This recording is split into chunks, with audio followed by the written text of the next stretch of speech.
Hello, welcome to World History to 1500. Today we're going to be looking at the world before 1500 in medieval Europe. We're going to be looking at the Silk Road, and we're going to be looking at briefly the history of China before 1500. So we're going to begin with Europe in the Middle Ages. The Middle Ages is a period that begins with the fall of the Roman Empire around the 5th century CE. And extends all the way into 1500, which is the very beginning of the modern world history, or the modern era. The fall of the Roman Empire in the 5th century, the historical traditional date is 476 CE, and while the empire, on the western part of the empire, as you can see from the map, it collapsed, but the empire in the east did not. In fact, it has survived and eventually evolved in what is known as the Byzantine Empire. And this empire lasted in one form or another till 1453, so almost 1,000 years. Now, it's very important to understanding the history of medieval Europe to understand the idea of feudalism. Now, feudalism was the basis for the economy, the government, and the society of medieval Europe, especially Western and Central Europe. Feudalism arose as a result of disorder, war, and the absence of a central government across Central and Western Europe in these centuries. The fall of the Western Roman Empire was marked by mass migrations of peoples, primarily Germanic peoples from Central Europe. For examples, you have the Angles and the Saxons who settled in Roman Britain. The Angles gave their name to Angleland, or England. The Franks were a Germanic people who crossed the Rhine River and gave their name to what would become France. There was a second wave of migrations and attacks in the 9th and 10th centuries. Most notably, you had the raids of the Norsemen, or Vikings. They were people who lived in what is today Scandinavia, or Denmark, Norway, Sweden. And the Vikings were great sailors, and as you can see from the map on the lower right, their voyages covered much of Europe and the Mediterranean. They're fierce warriors and raiders. And at the same time, you had another mass movement. The Magyars were from the Eurasian steppe, who we'll talk about later, who gave their name to what is today Hungary. So these waves of migrations and these wars created great instability and disorder, and there just was no government in this time period.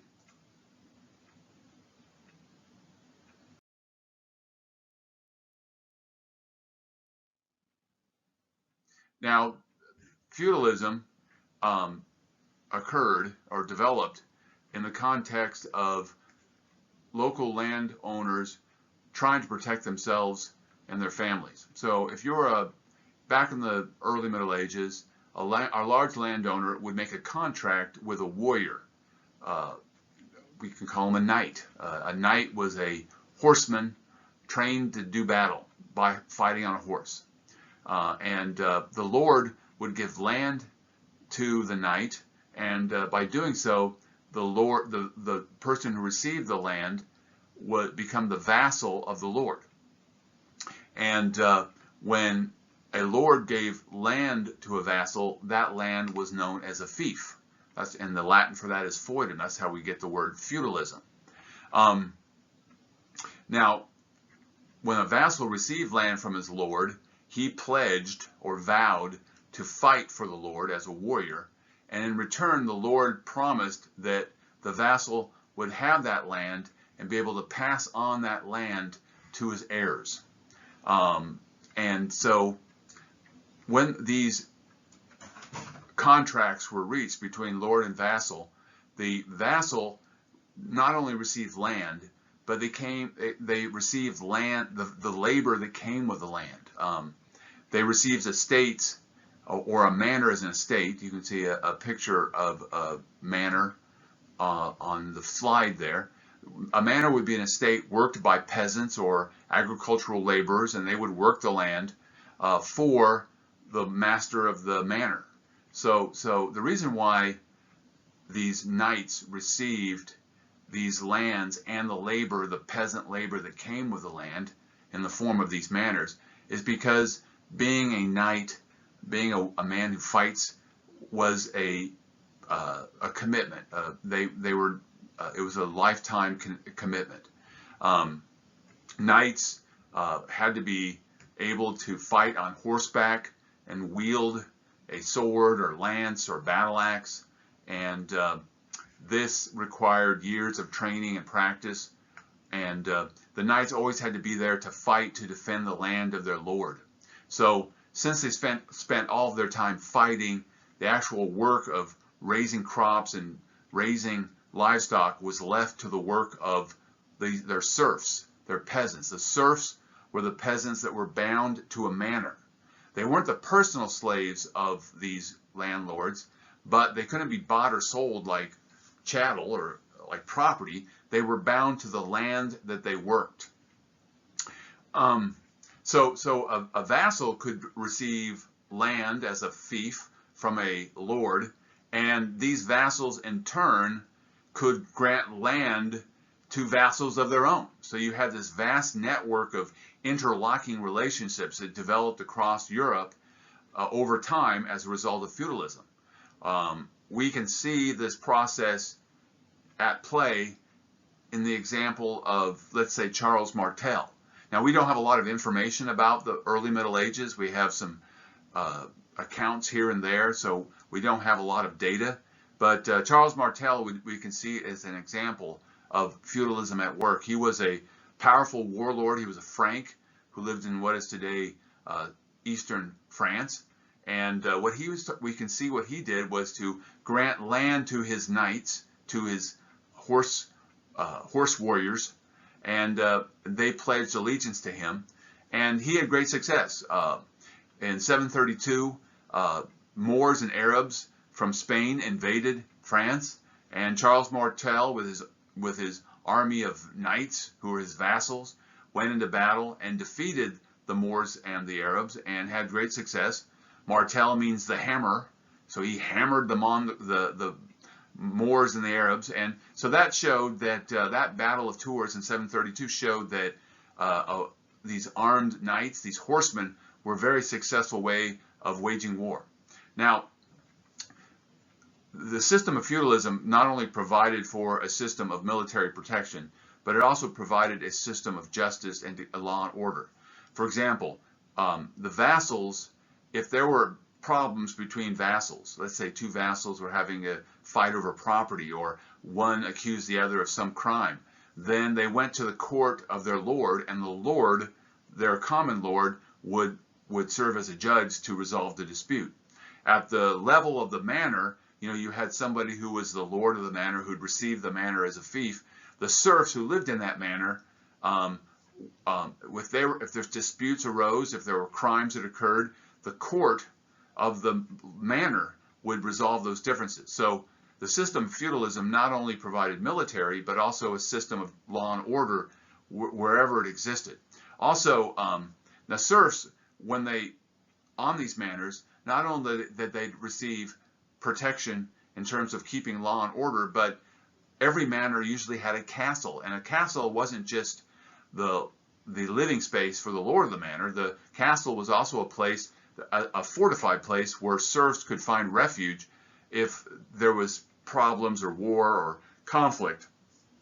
So that's how feudalism provided a system of order and justice and law and military protection in the absence of any kind of strong centralized government.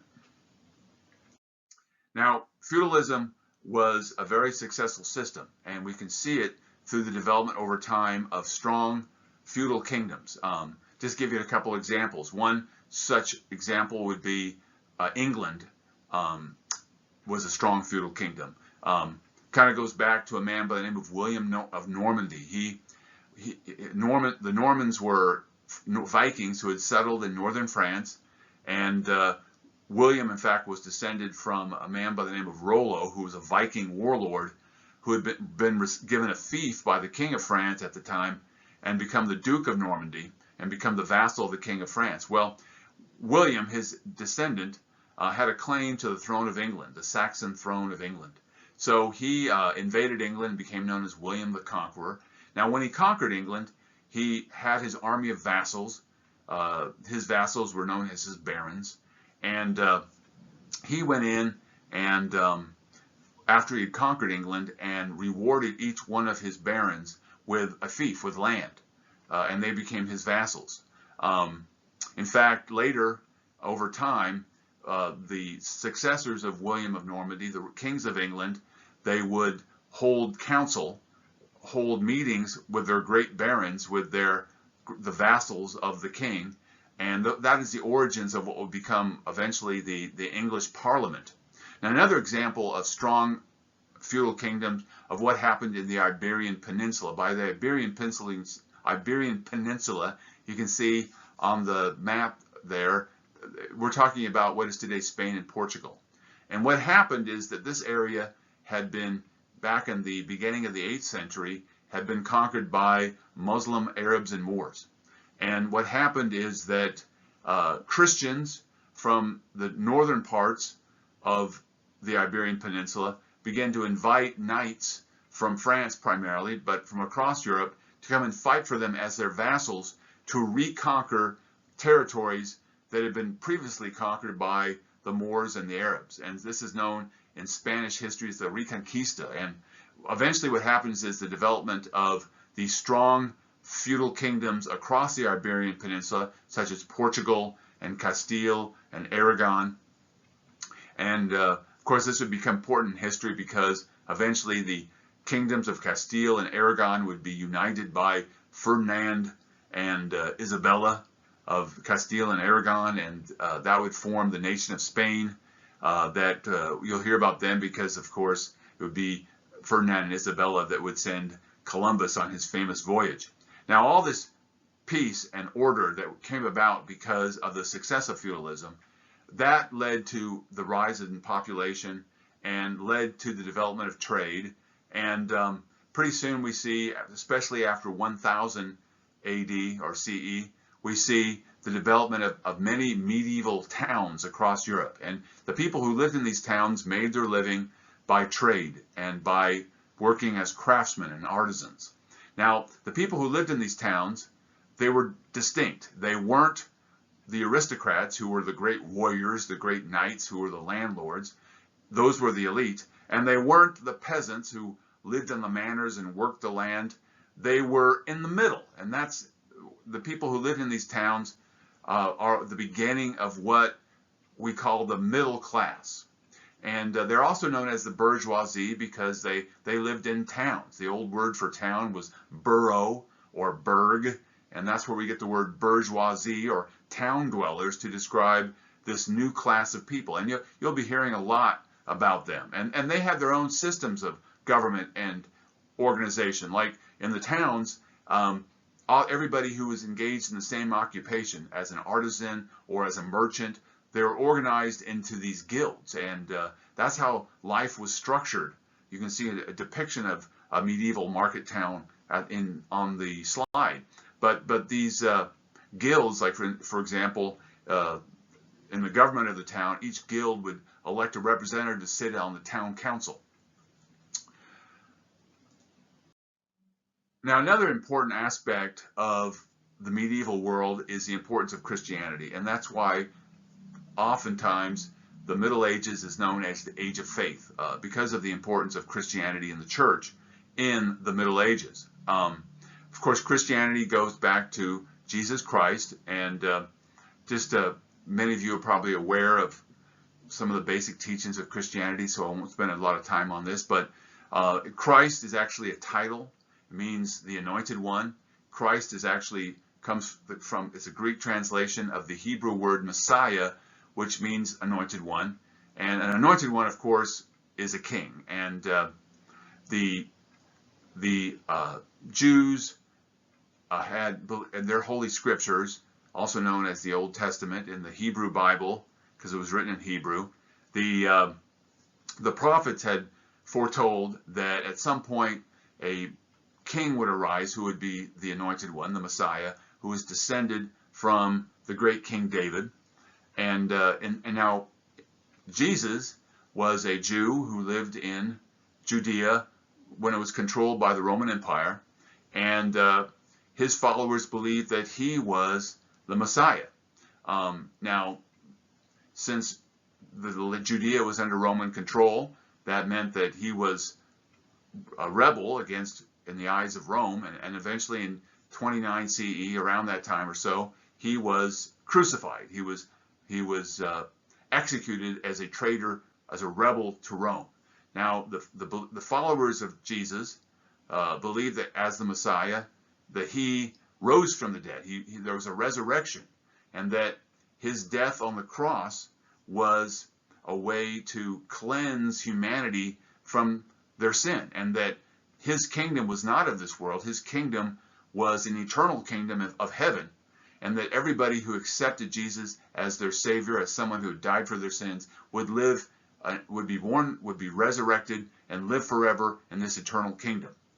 And now the ideas of Jesus, his teachings, and the teachings of his followers were eventually written down in what became known as the New Testament, to contrast it from the Hebrew Scriptures, the Old Testament. And these were all written within several generations after the life of Jesus. Now, the Christians were persecuted by the Roman Empire for hundreds of years, but eventually what happened was that around 313, a Roman emperor, you can see his picture at the top of the slide, he actually converted to Christianity. And the emperors that followed were also Christian. And so the Roman Empire became a Roman Christian empire. Now, this event had a very important impact on the Middle Ages because of the great power and influence of Rome. And many Christians came to believe that rulers got their power from God. Constantine, they believed, had converted to Christianity because of God and Jesus, and that rulers, their right to rule, came from God himself. Now, another innovation by Constantine was that he held a great church council. Now, historically, ever since the early beginnings of the church, different Christian churches in different towns across the Roman Empire, the leader of each church was called a bishop. And traditionally, going all the way back to the early beginnings of the church, whenever there had been a disagreement about the teachings of the church, they would have a church council. One of the first church councils was held in Jerusalem in 49 CE. But what happened that was unique in 325 was that there was a dispute, and there was a disagreement about the teachings of the church, but it was the Emperor Constantine that convened the council. And this dispute had to do about the nature of Jesus, and it was confirmed at this council that Jesus was the Son of God, that God has three aspects, or the so-called Trinity: God the Father, God the Son, Jesus, and the Holy Spirit.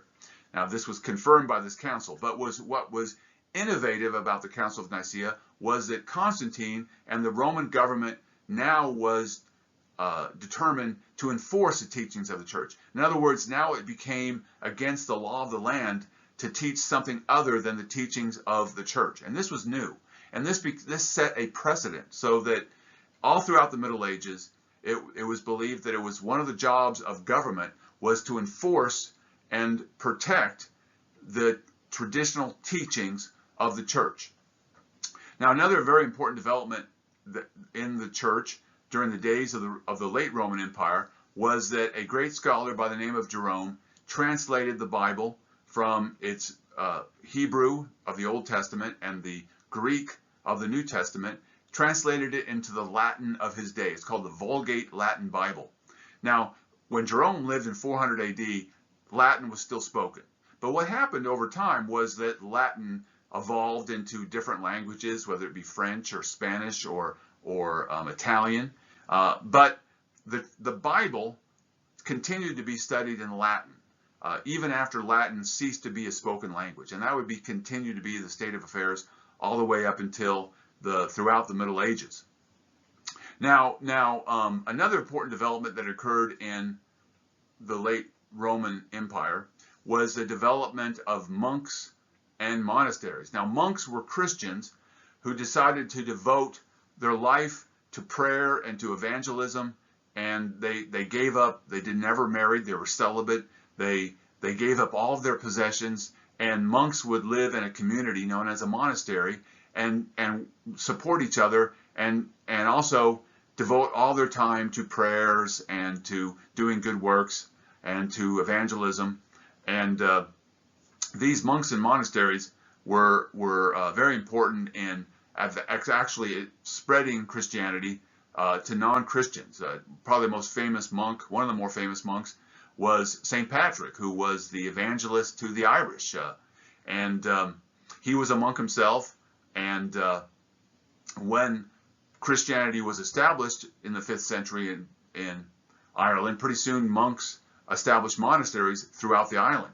Now, one of the things that in these monasteries they did was that they devoted their time to scholarship, to studying the Latin Bible, and also studying works by Roman authors that were also written in Latin. So they became centers for the preservation of Roman culture and civilization. And one of the tasks that monks did was to very meticulously copy down the ancient texts. So works that had been written in Latin were copied on and kept in books, and much of the work of preserving the ancient culture of Rome was done by these monks and monasteries. Now, what is interesting is that Ireland was never part of the Roman Empire, yet the monasteries of Ireland by the 6th and 7th century became centers of great learning, where works of Latin ancient Roman authors were studied and copied and preserved by these monks.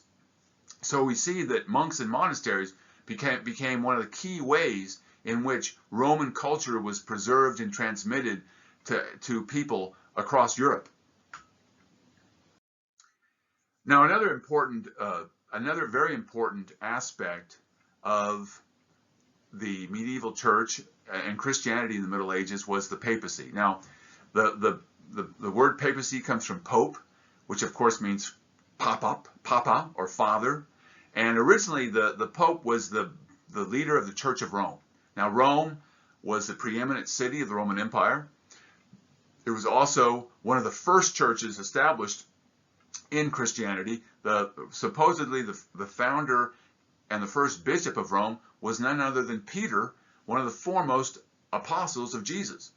And so over time, the Pope was very highly revered by people all across Europe because of the fact that the church was so ancient.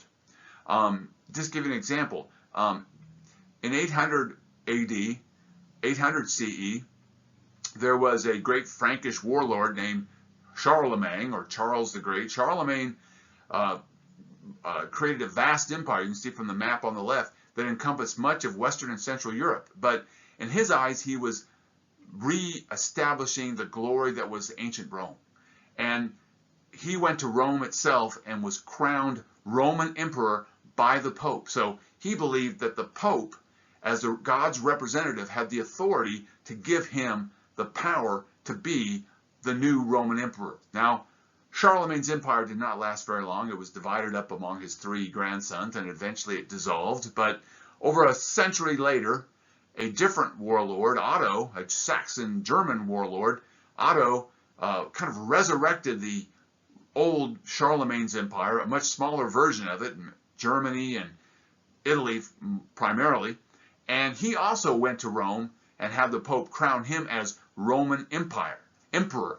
Now, the empire that Otto founded eventually became known as the Holy Roman Empire, and it would last in one form or the other all the way till the 19th century, believe it or not. Now, the early popes people had great reverence for them, people honored them, people held them in respect, but their actual control over the churches was quite limited. Now, that all changed beginning in the 11th century with what is known as the Papal Reform movement. This was an effort to reform the church that was led by the popes in Rome. And what was behind this movement were new developments in Christianity. One very one new element was this idea of intercessory prayer. Over time, many Christians came to believe that people that were especially holy, people who were saints, that their prayers had greater power in influencing God. So it was believed that a prayer by a saintly person could save people, could defer God's wrath, could bring healing, could bring return to prosperity. And so it was believed it was very important for, especially for monks and priests and ministers, it was believed by their prayers that they were intercessors between the regular people and God himself. Now, another idea that developed over the course of the early Middle Ages was this idea that if you were a Christian, but you lived a sinful life, after you died, you'd have to experience a period of purging. You'd have to experience a period of being cleansed of all the sins you'd accumulated over the course of a lifetime. And once you've been purged from sin, you could enter into heaven. Now, through intercessory prayer, it was believed that saintly people, like monks, through their prayers, could make it so that by praying for somebody, that person could be released from purgatory at a faster pace. Now, since people believed in intercessory prayer, over time, people would give gifts to the church. They would, when somebody was hoping that the church would pray for them, they would give land or gifts to the church. So over time, the church acquired great wealth. And this created a lot of temptation because people would say, oh, I want to get my hands on some of that church wealth. So people would pull strings, and wealthy, powerful people might make it so that they could become leaders of the church, like abbots who are heads of monasteries or bishops themselves. And then once in that position, they could be in a position to cash in and access all that vast wealth of the church. Now, this was known as simony, this pulling strings to get a position in the church. And many Christians were outraged by this because they were afraid, hey, if these people hold church positions, then their prayers will not be as powerful. They weren't serve their purpose as praying for intercession. So what happened around 910 is a powerful warlord, a Duke of Aquitaine, William of Aquitaine. He had lived a very sinful life, so he decided to establish a monastery at Cluny in south of France, where all of the monks at that monastery would devote a lot of their time to praying for his soul so he could get out of purgatory. And he made a point that when he established Cluny, that there would be no simony, that the monks themselves would be independent and would choose their own leaders. They would not be interfered with when they chose their own leaders. He wanted an independent church so that these churches, the people in these churches, could pray for his soul. And so the ideas of Cluny, it started a whole movement, and pretty soon all kinds of new monasteries were founded by people who wanted to see an independent church where monks could spend their time in intercessory prayer, praying for the community and praying also that people could be released from purgatory. Now, the founder of the papal reform movement, the guy who got the ball rolling, was a man by the name of Leo IX. And he was himself a monk who had lived in a monastery that was inspired by the ideals of Cluny. And he saw the papacy as an opportunity to reform the church and to make it so that the church could perform its job of praying, of intercessory prayer, praying so that people could get out of purgatory, praying so that communities could be safe and free and cleansed and all that. And so he really used his power. He created a council of counselors who became known as cardinals to help him in his job. And he really focused on an independent church. And he wanted to fight against simony. He wanted to get rid of these corrupt individuals who were buying positions in the church. And he also wanted to make sure that all priests, all ministers, not just monks, but all ministers were celibate so they could devote their entire life to service to the church. And this movement was continued on by his successors, and it garnered great support and respect for the papacy. And over time, the power of the popes was extended from the top down to churches throughout Europe. Now, another thing about Leo was that he believed very strongly that the Pope was Christ's representative on earth, and that all churches were subject to the authority of the Pope. Now, this didn't sit too well in other parts of Europe, in Eastern Europe, and in the Byzantine Empire, where they had a tradition that bishops were more independent of each other. And so when Leo IX insisted that the Greek Orthodox churches to his east recognize his authority as the supreme head of the church, they said no way. And what happened is became known as the Great Schism, the Great Split. After 1054, when the Great Schism occurred, the Greek Orthodox churches no longer recognized the authority of the Roman Catholic Pope in Rome, and vice versa. And that schism continued on to the present day. Now, eventually, the church believed that the ministers ought to be so independent of any kind of secular government that if a priest committed a crime or was accused of a crime, they could only be brought to a church court, that they could not be tried by non-churchmen. And this issue actually led to one of the great cases where you can see the power and influence of the papacy and the weakness of secular kings in comparison.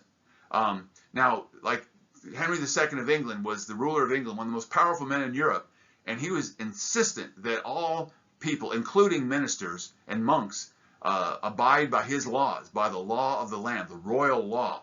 And Thomas Becket was the Archbishop of Canterbury, the highest churchman, the highest bishop in all of England, and he supported the Pope. And he said to England, he said to Henry II of England, no, our churchmen can only be tried in church courts, not in your courts. And eventually, Henry II grew impatient and angry, and some knights of Henry II, perhaps on the orders of Henry II, murdered Thomas the Becket. And it was this huge controversy, and Thomas Becket became a saint and was venerated, and Henry II was humiliated, and he had to beg for forgiveness, and he had to ask for forgiveness, and he gave up his efforts to force the ministers to be subject to royal law. And so this is an example of just how powerful the papacy was in this period. Now, another example would be the Crusades. The Crusades were an effort to liberate, quote unquote, the Holy Land from the power of Turkish Muslims, and so that pilgrims, Christian pilgrims, could go to Jerusalem to see the Holy Land, as it became known, to see where Jesus rose from the dead, and to worship there. And so the popes called for the crusade to wage war on the Turks and to free the Holy Land from Turkish rule. And the first crusade was the only successful crusade. They captured Jerusalem in 1099, and the crusade resulted in a situation for over 200 years where there were these various feudal kingdoms established in the Holy Land, in what is today Israel and Palestine and Syria. Now when this happened, when the Crusades occurred, one of the results of the crusade was that it really increased trade between the European states, the European cities, and the Eastern Mediterranean. Now that was significant because that kind of links into our next subject, and that's the subject of the Silk Road. Because the Eastern Mediterranean, the lands conquered by the Crusaders, were at the western end of a trade route that crossed all of Asia. And the Silk Road was a network of overland and sea routes that linked East Asia with West Asia, linked what would eventually become European towns with trade and goods all the way from India and from China. And it's called the Silk Road because silk, a fabric, was produced in China and was of great value everywhere else in the world. It was one of the main goods that was borne along by the Silk Road trade routes. Now, the Silk Road kind of goes back. It began with the Roman Empire being on the western end of this trade network, and at the same time that the Roman Empire was going strong, the Chinese united for the first time under the Han dynasty of Chinese emperors. And so these two empires on different parts of the world were linked by this trade routes known as the Silk Road, the Silk Roads. Now the Silk Road reached its greatest extent and its greatest richness under the Mongol Empire. And the Mongol Empire was one of the largest empires ever created in the 13th century. You can see the extent of it. It stretched from Central Europe all the way to Korea. It was huge. And the Mongol Empire was actually an empire created by a people of the Eurasian steppe. So let's talk about the Eurasian steppe, because the Mongols and their empire can only be understood when you understand what the Eurasian steppe. Now, the Eurasian steppe is on the map. You can see it's all the area in yellow, and it's a vast stretch of grassland. And it's an area where you can't really, except for a couple of river valleys, you can't really grow wheat or barley. You can't practice intensive agriculture because there's not enough rainfall.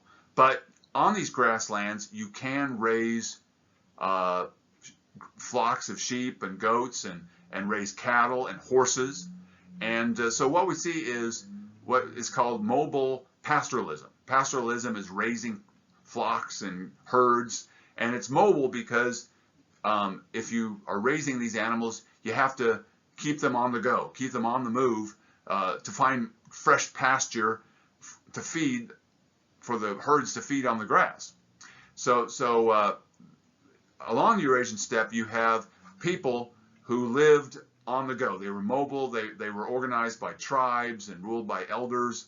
And most of their time, they were kind of independent, doing their own thing, raising their flocks, raising their herds. And one thing about them, though, was that they were excellent horsemen. I mean, they learned how to ride a horse in some cases before they could even walk. And so they loved horses. And they're also very skilled with the bow and arrow. They were bowmen. And they could shoot arrows while riding a horse, which is a pretty hard thing to do. But if you're doing it from a very early age, it's possible. Now historically, these peoples of the Eurasian steppe were disorganized and divided up into numerous tribes. But every once in a while, under a charismatic leader, they could become a formidable fighting force. And you see it throughout history when groups of Eurasian steppe nomads came together, they could really do a lot of damage or create a lot of things. Like, for example, the Huns were a nomadic steppe people from the Eurasian steppe, they were part of the mass migration that helped bring about the collapse of the Western Roman Empire. A couple centuries later, you had another wave of united steppe warriors, the Avars, who were a thorn in the side of the mighty Byzantine Empire in around 600 CE. A couple centuries later, you had the Magyars, who from the Eurasian steppe attacked Central Europe in that second wave of migration that we spoke about, and became the Hungarians of the Hungarian plain in Central Europe. Another example are the Turks. The Turks were a bunch of, the Turkish is a bunch of related languages, but the Turks, under the Seljuk sultans, a sultan is just a warlord or king of the Turks. Under the Seljuk sultans, these Turks created a vast empire over much of Western Asia around 1050. So the Mongols were in fact a group of steppe peoples who lived in the eastern side of the Eurasian steppe, and they were united by a charismatic leader by the name of Genghis Khan, whose name means great leader. Khan just means leader, great leader. And he was the first, united the Mongol peoples and conquered Turkish and other steppe peoples and created the beginnings of this great empire. Now, the history of the Mongol Empire is very much closely connected with the history of China. So now we want to talk a little bit about early Chinese history. Now, the Mongols eventually conquered the Chinese Empire and established a dynasty of rulers, or dynasty or family of Chinese emperors known as the Yuan dynasty. It was in fact the grandson of Genghis Khan, Kublai Khan, who conquered China. And when he conquered China, when he ruled over China, he adopted much of Chinese customs and traditions to make himself more respectable in the eyes of his Chinese subjects. During the reign of Kublai Khan, there were these Italian merchants who traveled all the way from Venice, Italy. One of them was Marco Polo, and he would live in the court of Kublai Khan, and he would later go back to Venice and write an account of his adventures, and his story would invite all kinds of merchants across Europe and get them excited about the great vast wealth of China, and that would spur eventually the later voyages of Christopher Columbus. Now, the thing about the Mongol dynasty was that they were not ethnic Chinese. They were the Han. The Chinese people called themselves the Han people, going back to the Han dynasty, the first dynasty to unite all of China. And but the thing about the Chinese was that historically they had been the enemies of the steppe peoples. For example, just prior to this period, during the period of the Tang dynasty, that would be in the 7th through the 10th centuries AD, the Tang dynasty, you can see the map which shows the extent of the Tang Empire. They actually waged wars against the Turkish peoples of the steppe in a real strong effort to control them and keep them under wraps. In fact, one of the great decisive battles in world history is when, as the Chinese advanced deep into Central Asia and what is today Kazakhstan, or they found themselves fighting against the Arabs who were advancing from Western Asia, and a great battle, the Battle of Talas, was fought, in which the Chinese were defeated, and that halted further Chinese expansion, but had the effect of leading to many of the Turkish peoples, instead of being influenced by Chinese culture, to adopt Islam. So one of the great defining moments in the history of Central Asia. Now, since the Chinese had historically resisted and not been too thrilled with Eurasian steppe peoples, you can see that they would not be too happy being ruled by a Mongol foreign dynasty. And so eventually the Mongols would be driven out, and a indigenous ethnic Chinese dynasty would come to power known as the Ming dynasty. And the Ming dynasty was founded by a great warlord named Hong Wu. That was actually the name he adopted when he became emperor. It means great commander. Now Hong Wu, interesting story. He was actually a peasant, born a peasant. His family was poor. He was an orphan at one point, but he was able to unite China against the Mongols and create a dynasty. How could that be? Well, it has a lot to do with the kind of Chinese history and Chinese culture. In China, there was a belief going all the way back to the very, very early history of China, this belief in a mandate of heaven. It was believed that the emperors of China received their power from heaven, from the gods of heaven. And that was the authority, or the mandate, came from heaven itself. The emperor was known as the son of heaven. And it was believed that if an emperor was a true emperor and had the mandate of heaven, that there would be peace and prosperity, and everybody would be happy, and everything would be great and fine and dandy. But if there are wars and invasions and droughts and floods, that would be a sign that the gods no longer gave their mandate to that family of emperors, and there needed to be a new dynasty, a new emperor in power that did have the mandate of heaven. So Hong Wu was able to based on that belief, to overthrow the Mongols. It so happened that in the 14th century, the world was experiencing dramatic climate change, and it was the Little Ice Age, and things were very cold, and there were famines and floods, and China was not doing well, and the population was suffering, and so people in China were looking for change. They wanted change. They wanted the Mongols out, and Hong Wu was able to deliver. Now, another thing about Hong Wu was that he was able to build up his power base because he belonged to a secret society. This is another thing in Chinese history, another theme of Chinese history, that when an empire, when a dynasty is in trouble, the Chinese people will form secret societies that are often bound by religious principles. Like, for example, in the case of Hong Wu, his group was called the Red Turbans because they wore red turbans and had red banners, but they practiced a form of Buddhism, and they created an army that united under Hong Wu's leadership, and they were able to expel the Mongols, and that's how Hong Wu was able to establish his own dynasty. Now, the thing about Hong Wu was that once he came to power, he kind of moved away from his Buddhist religion and fully embraced traditional Chinese culture and philosophy. And what was very important to traditional Chinese culture and philosophy was Confucianism.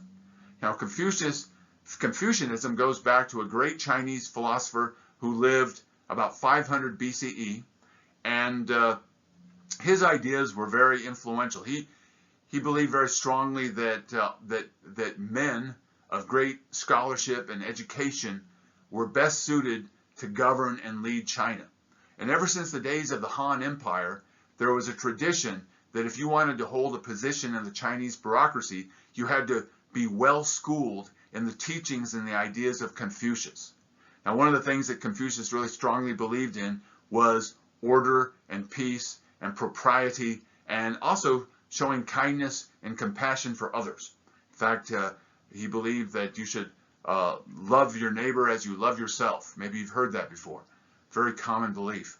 And so his ideas and his teachings were at the heart of traditional Chinese belief. And so Hong Wu and the Ming Dynasty restored this real strong impact and influence of Confucianism as the ideology of the people and the state of China. Another thing we see under the Ming Dynasty was that they did not want to see a repeat of invasion. So they really fortified their western frontier to defend China from the Eurasian steppe peoples. And they rebuilt and reconstructed and in some cases built new fortifications. And this became eventually what we know as the Great Wall of China. Another thing about the Ming Dynasty was because they followed traditional Chinese beliefs, they believed that engaging in trading was not a noble activity. It was kind of inferior, that the only noble professions were either being a government official or working the land. So they weren't big on trade, and so they weren't really too big on opening up Chinese ports. They wanted to keep China kind of pure and free from bad foreign influence. And one of the examples of how the way that Chinese looked at the world under the Ming Dynasty is the famous voyages of Zheng He. Zheng He, at the orders of the Ming Emperor, a great vast fleet was built, one of the biggest fleets in the world. And this fleet set out and journeyed. You can see the map at the bottom here. They journeyed over much of the Indian Ocean. They went to India. They went to Indonesia. They went as far as Africa. And now the purpose of this voyage of this great fleet was not conquest or establishing colonies or opening trade. The whole point of the voyage was to show the world the greatness and the power of the Ming Emperor, of the Ming Dynasty. And as soon as Zheng He and his crew got back to China, the fleet was put into mothballs, and that was the end of it. They didn't care about trade or colonies. What they wanted to do was to show the great power, the great force, the great dignity of the Ming Emperor and the Chinese Empire. All right, so now the Ming Dynasty would last up until the 17th century, and it will be the empire that you'll be looking at when you first begin looking at modern European or modern world history.